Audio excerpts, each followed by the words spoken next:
Hi! Hello! Welcome back to our channel. నేను మీ రేఖ రమేష్. ఎలా ఉన్నారు? అందరూ బాగున్నారా? అందరూ బాగున్నారు అని అనుకుంటున్నాను. సో, ఈరోజు మన రెసిపీ వచ్చేసి బెండకాయ ఇగురు. సింపుల్‌గా, క్విక్‌గా 10 నిమిషాల్లో అయిపోయే బెండకాయ ఇగురు. సో, దానికి కావాల్సినవి ఏంటో చూసేద్దాం. అర కేజీ బెండకాయ, ఒక ఉల్లిపాయ, 4 పచ్చిమిర్చి, కొంచెం కొత్తిమీర, కొంచెం మెంతికూర, కొంచెం కరివేపాకు, అలాగే ఒక 5, 6 వెల్లుల్లి రెబ్బలు. సో, ఇవి ఉంటే చాలండి మంచి ఇగురిని 10 నిమిషాల్లో రెడీ చేసేసుకోవచ్చు. కట్ చేయడానికి ఒక 10 నిమిషాలు పట్టొచ్చేమో కానీ, కర్రీ అయిపోవడానికి మాత్రం 5 నిమిషాలు చాలండి. ఎందుకంటే బెండకాయ ఎక్కువసేపు టైం తీసుకోదు. చాలా త్వరగా మగ్గిపోతుంది కనుక. సో, చాలా టేస్ట్ మాత్రం చాలా చాలా బావుంటుంది. సో, మన రెసిపీ స్టార్ట్ చేద్దాం. సో, చక్కగా క్లీన్‌గా కడిగేసి వీటన్నిటిని కూడా ఇలా కట్ చేసేసి పెట్టేసుకున్నాను. సో, ఇప్పుడు ముందుగా స్టవ్ వెలిగించి ఒక గిన్నె పెట్టేసుకొని, కాస్త గిన్నె వేడెక్కాక ఆయిల్ వేసి, ఆయిల్ కాస్త వేడెక్కాక తాలింపు గింజలు వేసుకోవాలి. సో, ఆయిల్ నేనైతే ఖచ్చితంగా 100 ఎంఎల్, హాఫ్ కేజీ అంటే, సో, మీరు కూడా మీ ఇష్టం. కొంచెం తక్కువైనా, ఎక్కువైనా వేసేసుకోవచ్చు. సో, 100 ఎంఎల్ ఆయిల్ వేసుకున్నాక అది హీట్ ఎక్కాక తాలింపు గింజలు వేసుకొని, అది కాస్త చిటపట అనగానే ఫస్ట్ ఆయిల్‌లో మెంతికూర, ఆ తర్వాత ఒకదాని తర్వాత ఒకటి ఉల్లిపాయ, పచ్చిమిర్చి, కరివేపాకు, వెల్లుల్లి అన్నిటిని కూడా వేసేసుకొని ఒక్క 30 సెకండ్ల పాటు కాస్త వేయించుకుంటే చాలు. సో, వీటన్నిటిని కూడా చాలా సేపయితే వేయించాల్సిన అవసరం లేదు. ఎందుకంటే బెండకాయ కూడా త్వరగానే మగ్గిపోతుంది. సో, ఉల్లిపాయ మాడిపోయినట్టుగా ఉంటుంది కనుక బెండకాయతో పాటు ఉల్లిపాయని మగ్గించుకోవాలి. సో, ఆ విధంగా ఫస్ట్ ఆయిల్‌లో అయితే మెంతికూర వేసేసాను. సో, ఆ తర్వాత ఒకదాని తర్వాత ఒకటి చకచకా వెల్లుల్లి, ఉల్లిగడ్డ, పచ్చిమిర్చి, కరివేపాకు వేసేసుకోవాలి. కొత్తిమీర ఒకటి అలా ఉంచేసుకోవాలనమాట. చాలా చాలా టేస్టీగా ఉంటుంది. జస్ట్ 10 మినిట్స్‌లో బెండకాయ తినను, అమ్మో! బెండకాయ అన్న వాళ్ళు కూడా ఈ పద్ధతిలో చూస్తే చాలా చక్కగా తినేస్తారు. జిగురు ఉండదు. చక్కగా బావుంటుంది. ఉల్లిపాయ వేయడం వల్ల గుజ్జులా కూడా వస్తుంది. మరీ ఎండిపోయినట్టుగా ఉండకుండా. చాలా బావుంటుంది. టేస్టీగా ఉంటుంది. సో, అన్నీ వేసేసుకొని బెండకాయలు కూడా వెంటనే వేసేసాను. చూసారు కదా! బెండకాయలు కూడా వెంటనే వేసేసుకొని అలా ఒకసారి కలిపేసి మూత పెట్టి ఒక 2, 3 నిమిషాలు మగ్గించుకోవాలి.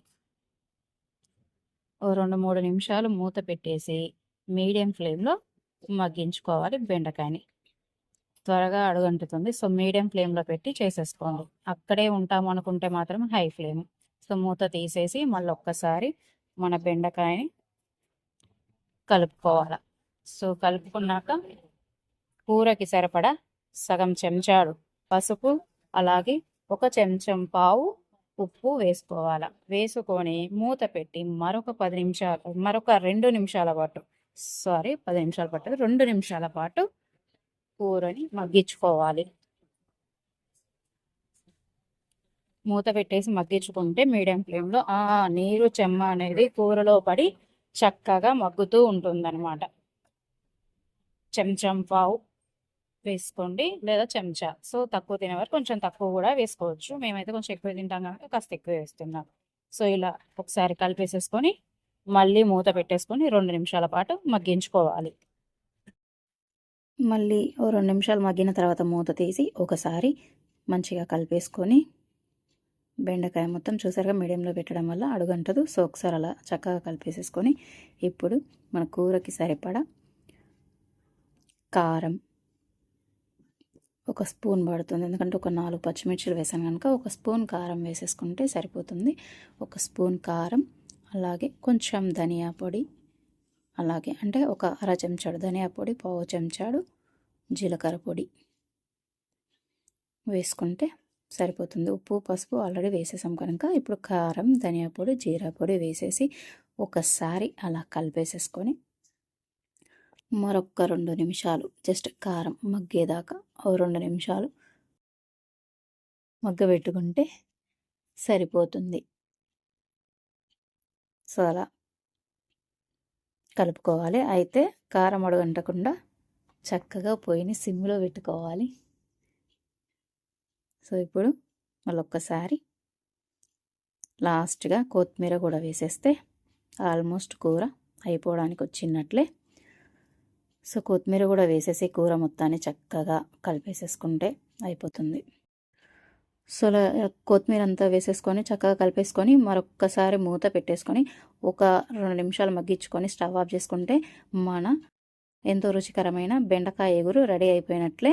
సో వీడియో మొత్తం చూడండి, చక్కగా ఉంటుంది, త్వరగా అయిపోతుంది, మీకు తప్పకుండా నచ్చుతుంది. సో వీడియో మొత్తం చూసి సింపుల్గా 10 నిమిషాల్లో ఎలా చేసుకోవాలి బెండకాయ ఎగురిని అనేది చూసేసి చేసేసుకోండి. సో వీడియో మొత్తం నచ్చినట్లయితే లైక్ చేయండి, షేర్ చేయండి, కమెంట్ చేయండి, సబ్స్క్రైబ్ చేయడం మర్చిపోకండి, బెల్ గంట కొట్టడం మర్చిపోకండి. అలాగే మరిన్ని వీడియోస్ కోసం చూస్తూనే ఉండండి మీ రేఖా రమేష్ వైబ్స్ ఛానల్ని. సో కొత్త కొత్త రెసిపీస్ చేసి పెడతాను, చూస్తూనే ఉండండి.